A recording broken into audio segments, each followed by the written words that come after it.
ঈদের দিন রেল রোডে নামাজ পড়ার অনুমতি না পাওয়াকে কেন্দ্র করে অনেকের মধ্যে ক্ষোভ দেখা গিয়েছিল। এর মধ্যেই আগামী 21শে জুন আন্তর্জাতিক যোগ দিবস উপলক্ষে রেল রোডে বড় অনুষ্ঠানের আয়োজন করা হয়েছে, যেখানে উপস্থিত থাকবেন প্রধানমন্ত্রী নরেন্দ্র মোদী। দেখুন ভিডিওটি, দিলীপ ঘোষ কি বলছে। 8টা রাস্তা বন্ধ, ওরা বলছে এটা দ্বিচারিতার রাজনীতি চলছে। প্রাইম মিনিস্টার এলে তো সব রাস্তাই বন্ধ হয়, খালি রেড রোড কেন? উনি যেখানে যাবেন সেখানে বন্ধ হবে। তো যেখানে যান চলাচল কম ওখানেই করেছে, ছুটির দিন ওখানে কম লোক যাবে, সেজন্য ওখানেই করেছে, না হলে তো আরও বেশি সমস্যা হতো লোকের।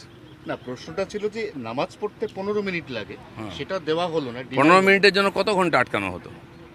আর ওনারা কে? হরিদাস পাল, তাদের জন্য রাস্তা আটকানো হবে? প্রাইম মিনিস্টারের জন্য আটকাবে, চিফ মিনিস্টারের জন্য আটকাবে? এটা ঠিকই আছে, বছরে তো একবার উনি আসছেন, কত বছর পরে আসছেন? আর 107 বছর ধরেই তো অন্যায় করা হয়েছে। এক বছরে এমনি দম বন্ধ হয়ে যাচ্ছে। যান বাংলাদেশে, পাকিস্তান চলে যান, এখানে নামাজ পড়ুন, কেউ বলবে না। এখানে চলবে না এইসব। সরকার পাল্টে গেছে, লোক পাল্টে যায়, জানে এগুলো বন্ধ করবো বলে, আর বন্ধ হবেই, জেনে রাখুন।